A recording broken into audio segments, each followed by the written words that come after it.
He thought it was the perfect escape. A Caribbean suite, champagne, a lover waiting. What he didn't know?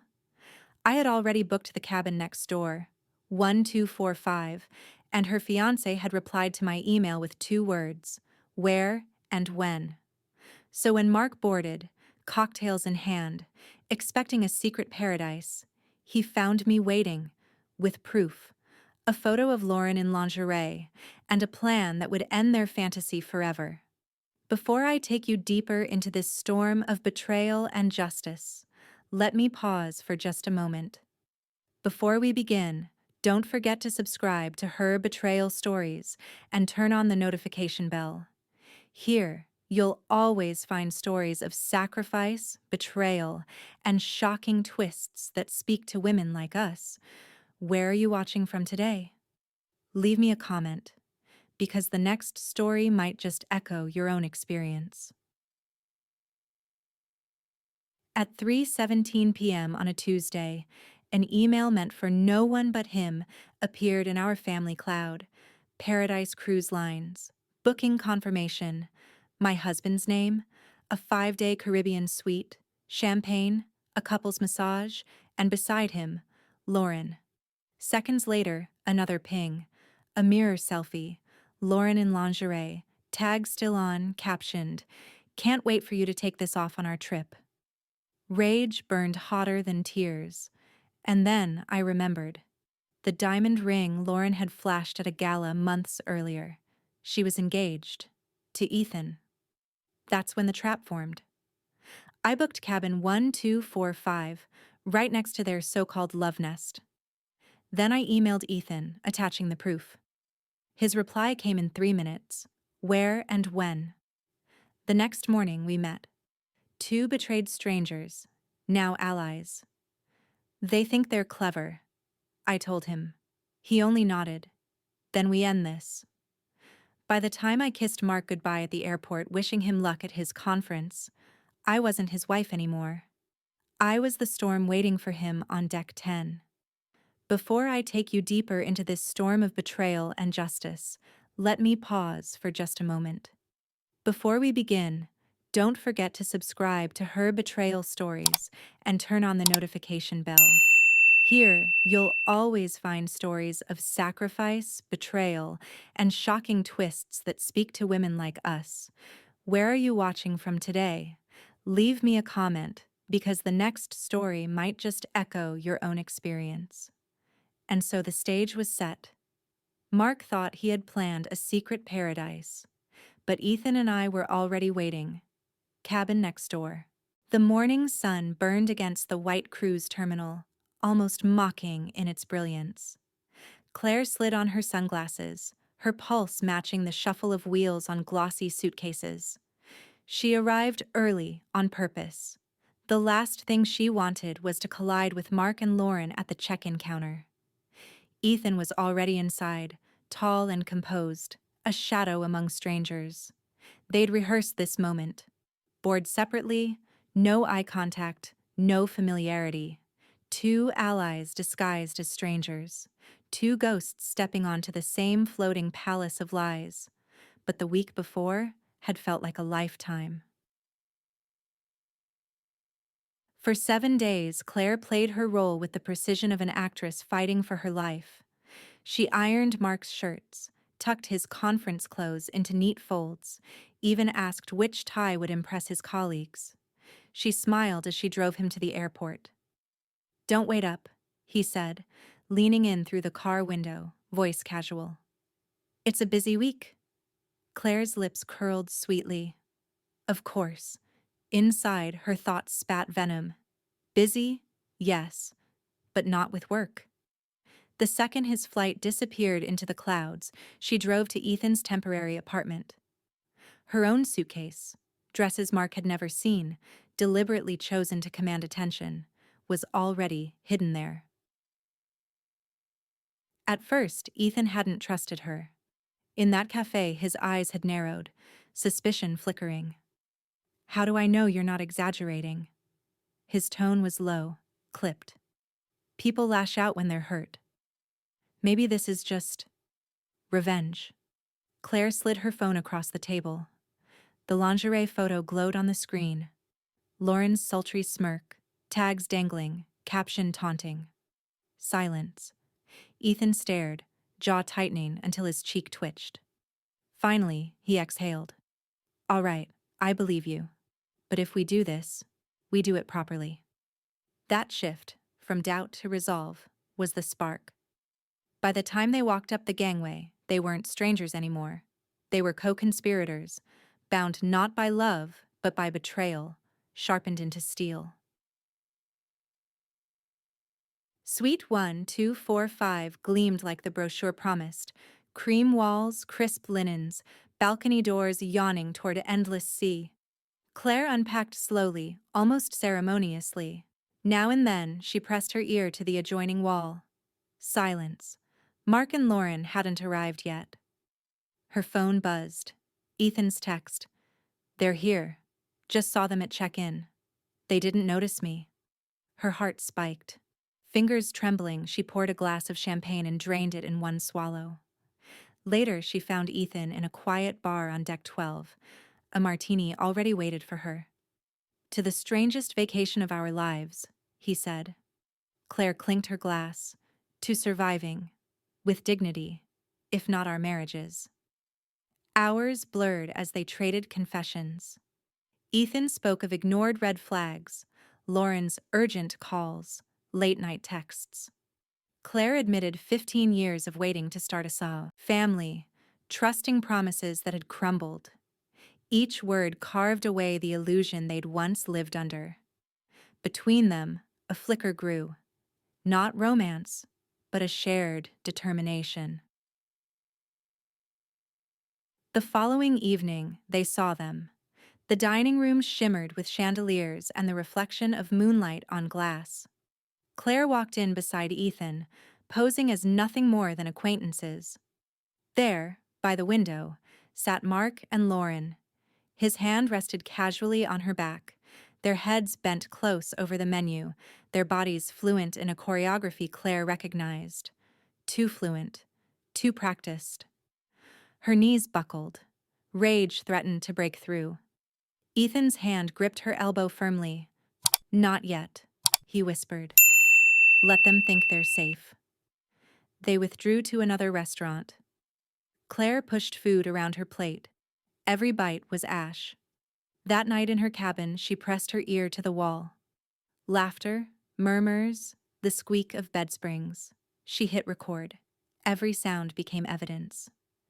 Cliffhanger. She lay awake until dawn, whispering into the dark. Soon.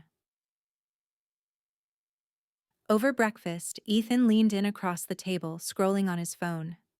They've booked a snorkeling trip at the private island tomorrow. We'll do the same, but we'll show up late. Let them sweat. Claire's mouth tightened.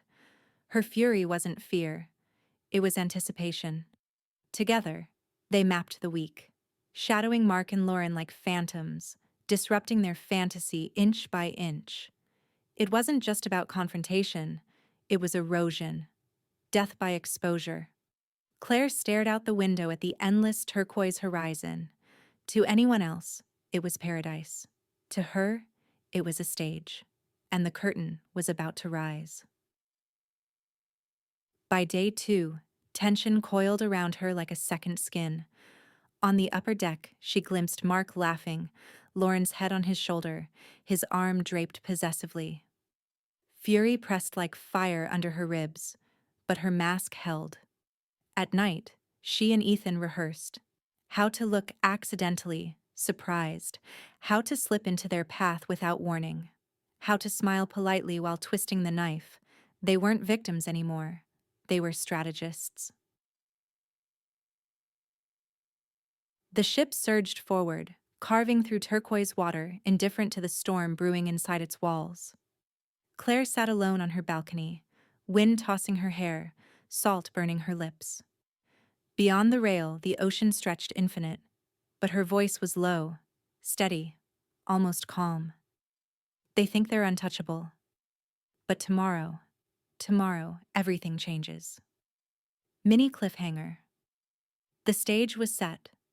Mark and Lauren believed they had escaped into paradise. They had no idea. Paradise was about to become their prison. The Caribbean sun burned down like molten gold, forcing every shadow to retreat. The sea glittered like broken glass scattered endlessly, each wave catching fire under the midday blaze. Claire adjusted the strap of her scarlet swimsuit, bolder than anything she had ever worn in 15 years of marriage. This wasn't about beauty. This was about impact. Mark and Lauren had left earlier, their laughter echoing as they boarded the tender boat. Claire and Ethan followed 30 minutes later, stepping off with practiced ease, just two more tourists with towels over their shoulders. But beneath the casual smiles, both carried a storm ready to break.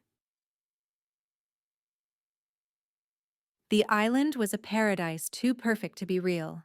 Palms swaying lazily, sand white as sugar, turquoise waves rolling like liquid glass, tourists sprawled on loungers, children built castles near the tide, waiters balanced trays of cocktails like jewels in the sun.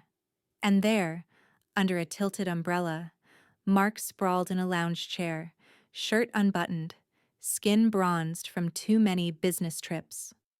Lauren rested her head on his chest, her golden hair glinting.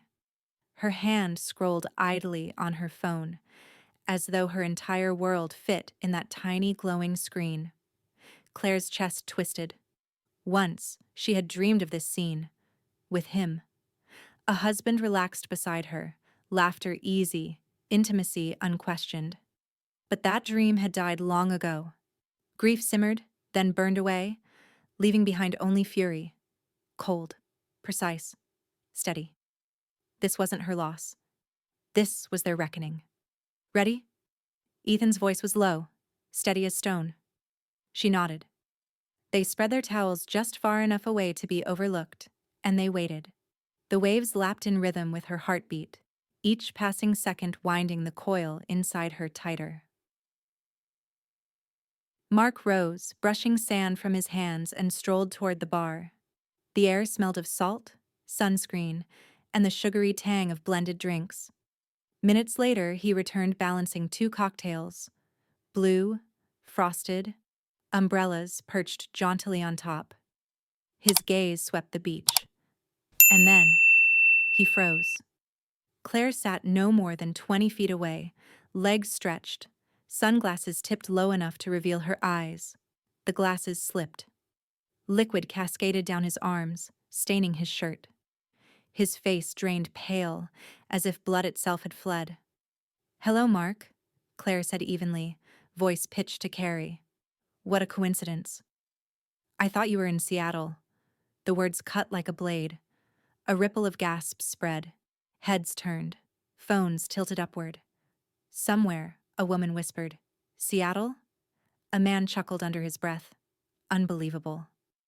Mark's lips moved, but no words came. He stood frozen, dripping blue liquid onto the sand, a spectacle under the unforgiving sun. Mini cliffhanger. For a moment, silence gripped the beach. Seconds stretched like hours. And then, the second strike fell.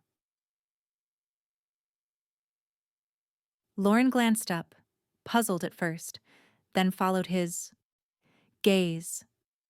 Her face drained as recognition dawned, but worse than Claire's presence was what stood behind her. Ethan, walking forward with measured calm, eyes locked on her like a judgment she could not escape. Lauren's hand trembled. Her phone slipped from her grip, landing in the sand with a muted thud. Claire rose, brushing the grains from her thighs. The red swimsuit blazed against the pale beach as she closed the distance, every step deliberate. "You should be more careful about what you upload to the family cloud," she said, her eyes fixed on Mark. "It's remarkable what slips through."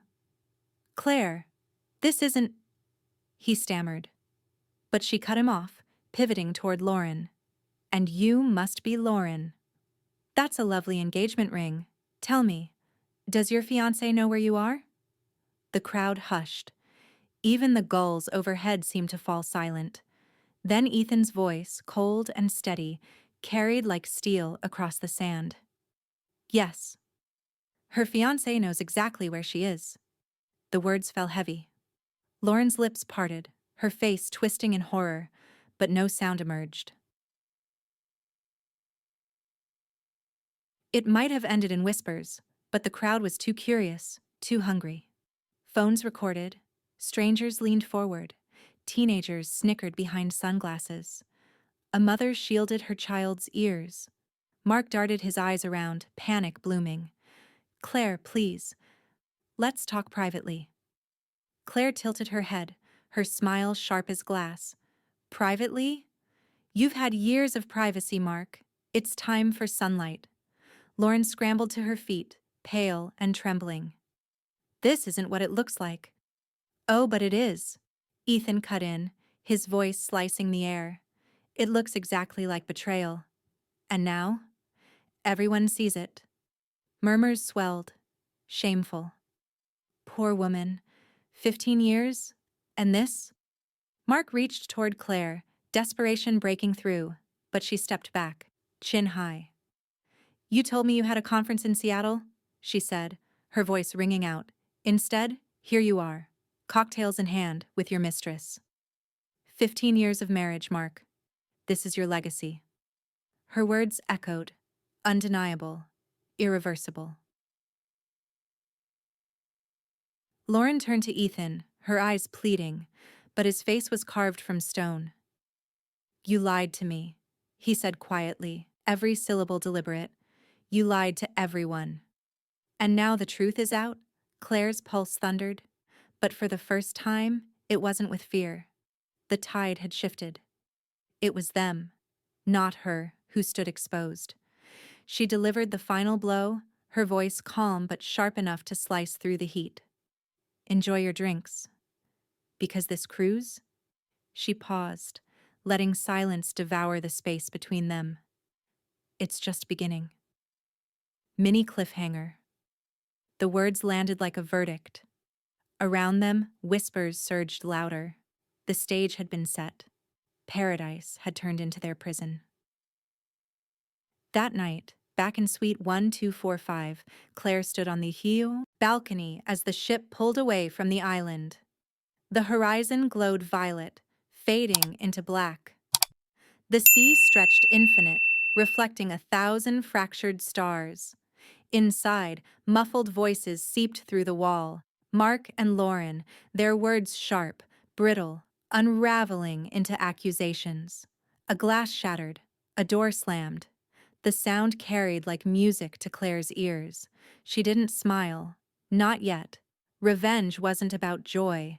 It was about balance, about letting the scales finally tilt where they belonged. She placed her hands on the balcony rail, cool metal grounding her. The salt wind tangled in her hair as she inhaled deeply, filling her lungs with air that felt freer than anything she had breathed in years. She allowed herself one long, salted breath of satisfaction. The turning point had come. And from here, their descent would only grow steeper.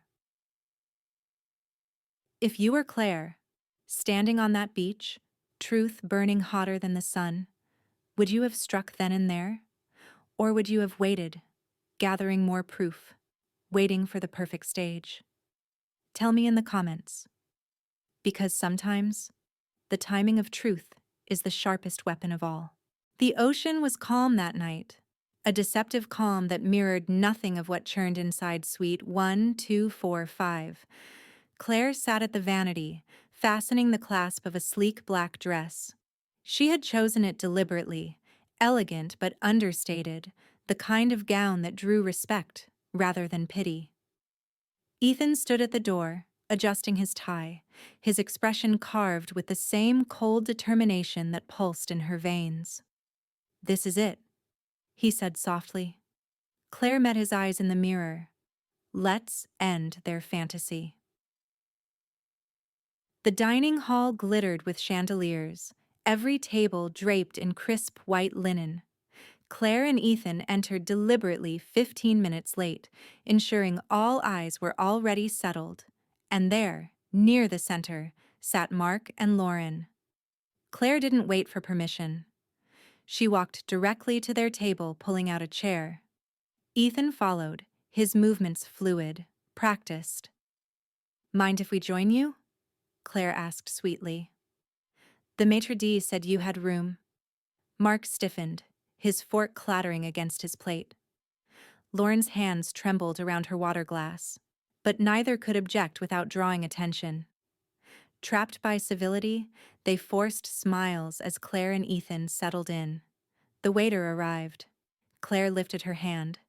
"Champagne for the table, please. We're celebrating." Mark's eyes narrowed. "Celebrating what?" Claire reached into her clutch, pulling out a thick envelope. She placed it on the table and began sliding photographs across the linen one by one. "Your consistency," she said coolly. 18 months, 8 cruises. Always the same line, the same excuses about conferences. Mark's face paled as the images spoke for themselves. Security camera stills from ships across the world. Him and Lauren, smiling on balconies, walking hand in hand, sipping cocktails by pools. Time-stamped, dated, irrefutable. Ethan leaned forward then, laying a slim folder beside the photographs. "And your financial creativity, Lauren?" "I've been reviewing our company's books. Interesting how funds diverted to personal expenses align perfectly with these trips." Lauren froze, the blood draining from her face. You can't." "I already spoke to the investors," Ethan interrupted calmly. "They were very interested in the documentation." The waiter returned with champagne, setting glasses down. Claire lifted hers. "To truth." "It always surfaces eventually." Mark and Lauren sat paralyzed, their illusions collapsing in silence. Around them, the room buzzed. Diners sneaking glances, whispering. Claire slid one final item onto the table, a keycard. "For your convenience," she said, voice edged with satisfaction. "It's to the cabin next to yours." "We've been listening. The soundproofing is surprisingly poor." Mark's face contorted with dawning horror. Lauren reached blindly for her glass, hands trembling. Claire stood gracefully. "Thank you for dinner." And then she and Ethan walked away, leaving devastation behind. The next night brought the ship's talent show. A lively, crowded affair with laughter, music, and applause echoing through the lounge. Mark and Lauren sat hunched in the back, hoping to blend in. They never had the chance. "And now," the cruise director announced cheerfully, "let's welcome our next performers, Mark and Lauren, celebrating 18 months of romance and an engagement." The spotlight swung. Gasps rippled through the crowd as heads turned toward the pair, frozen in shock. Applause rang out, mixed with confusion. "Engagement?" someone murmured. Mark shook his head violently. "We didn't—" Before he could finish, the screen behind the stage flickered to life. Photographs filled the canvas, snapshots of cruises past, stolen kisses, text messages planning rendezvous. Then, finally, Lauren's smiling face, engagement ring glittering, standing beside Ethan. The date stamp glared across the bottom, 6 months into her affair with Mark. Silence fell heavy. Then whispers. Snickers. A few gasps of disgust. Someone muttered loudly, "Shameful." Mark shoved back his chair, Lauren covering her face with her hands.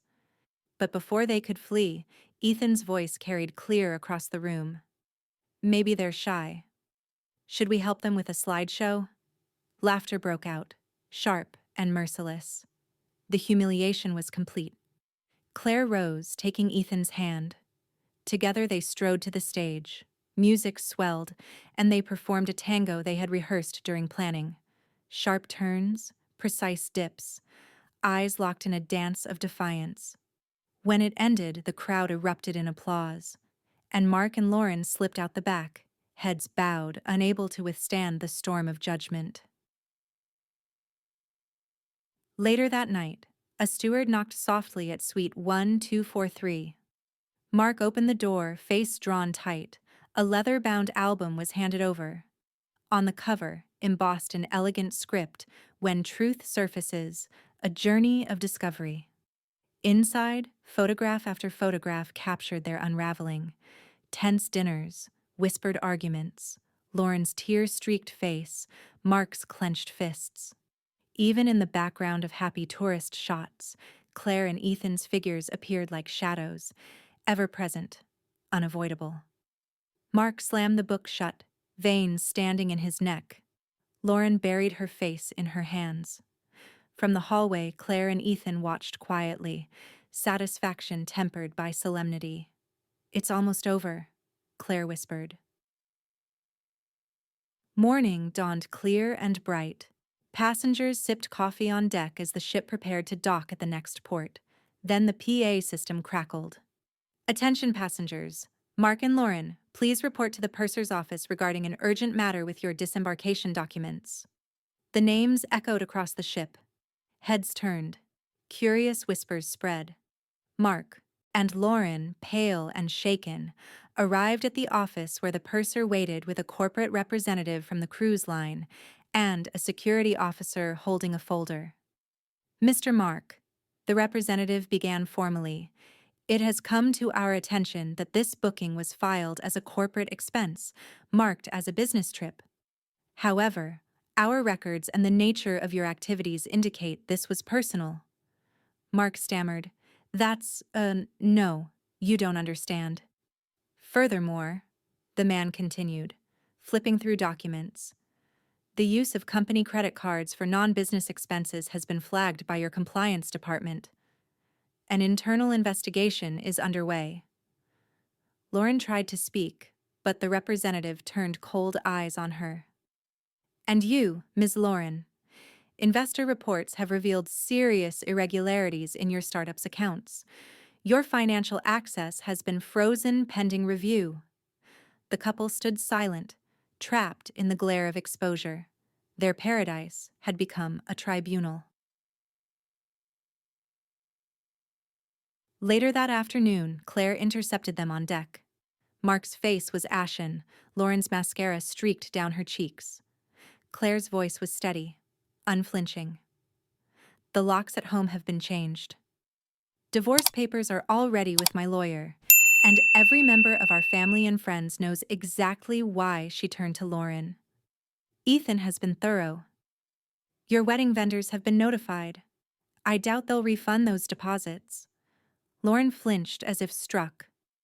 Mark opened his mouth, but Claire raised a hand. "No. You had your chances. This is over." Ethan stepped forward, his presence strong beside her. "Actions have consequences. Consider this yours together." Claire and Ethan walked away, leaving the shattered pair in their wake. The dinner had ended in proof. The talent show had ended in public disgrace. The album had ended in private humiliation. And the PA announcement had ended their future. The fantasy was destroyed. Justice had begun. 6 months later, the world looked different. Not because the seasons had changed, not because the headlines were new, but because Claire had changed. Her new apartment overlooked a quiet harbor in a coastal town. Mornings arrived with the scent of salt in the air, the cry of gulls, the rhythmic hush of waves against the pier. She no longer woke with dread pressing on her chest. For the first time in years, mornings felt like beginnings rather than burdens. The divorce had been swift, almost anticlimactic. Mark hadn't fought. He couldn't. His career was in tatters, demoted to a junior role, whispered about in corridors as the man who charged his mistress to the company card. Paradise Cruise Lines banned him for life. Even his golf buddies stopped inviting him. Betrayal didn't just stain a marriage, it rippled outward until even his closest friends looked away. Lauren's fall had been sharper. Her startup collapsed within weeks. Investors sued. Vendors cut ties. Her wedding never happened. White dress left hanging in a boutique window. Deposits forfeited. Ethan had made sure the truth traveled fast. every supplier warned before it was too late. Her once polished Instagram vanished into silence, as if even the algorithm had abandoned her. Justice, it seemed, had a rhythm of its own. Slow at first, then relentless.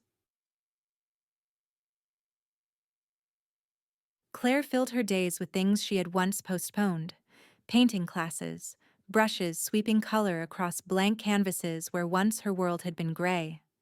Long walks along the beach, sand crunching beneath her shoes. Volunteering at a local shelter, where she served warm meals and found warmth in faces of gratitude. She discovered strength in solitude, joy in living without someone else's shadow. Nights no longer stretched empty. They became quiet sanctuaries where she could read, sketch, or simply listen to the tide. One afternoon, she sat in a cafe with her sketchbook open, lines of a half-finished watercolor spreading across the page. Ethan slid into the seat across from her, the bell above the cafe door still jingling. "You look different," he said, eyes softening. "Lighter." "I feel different," Claire admitted, setting her brush down.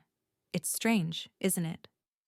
After so much pain, Ethan nodded. He had moved to a nearby city, his company thriving now that Lauren was nothing more than a shadow in his past. Like Claire, he carried scars, but he wore them not as shame, but as proof that he had survived. They talked easily, laughter slipping in where bitterness had once lived. And for the first time, Claire realized, she no longer ached when she thought of Mark. He was no longer her story. Later that spring, Ethan invited her to a charity gala.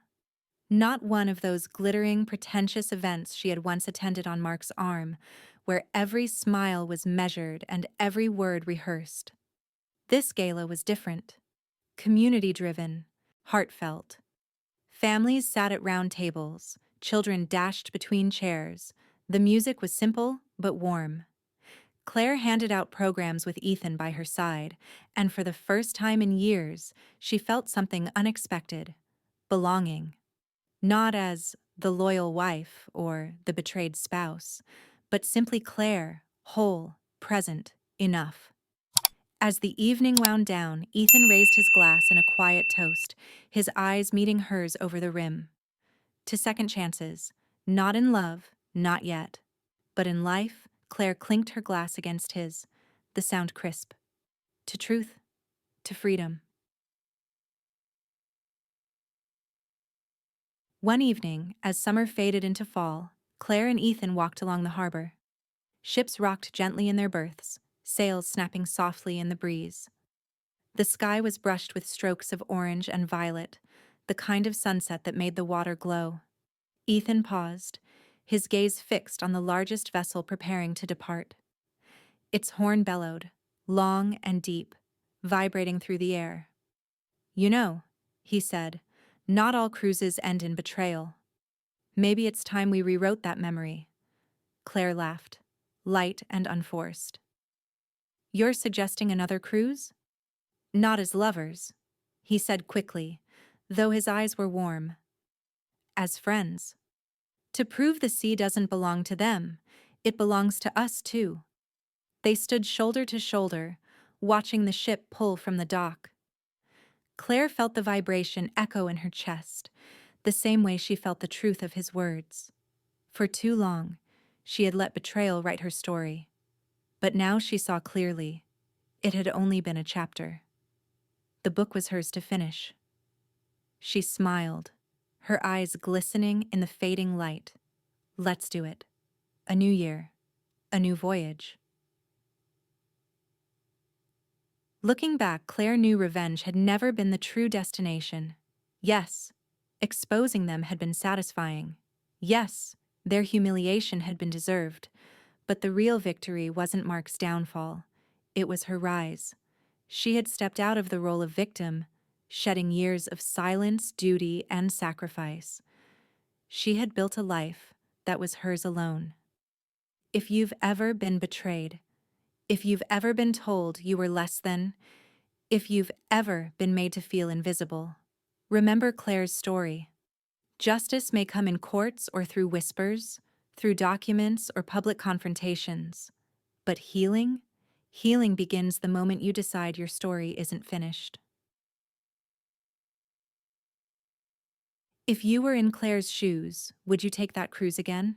Not for revenge, but to reclaim it for yourself?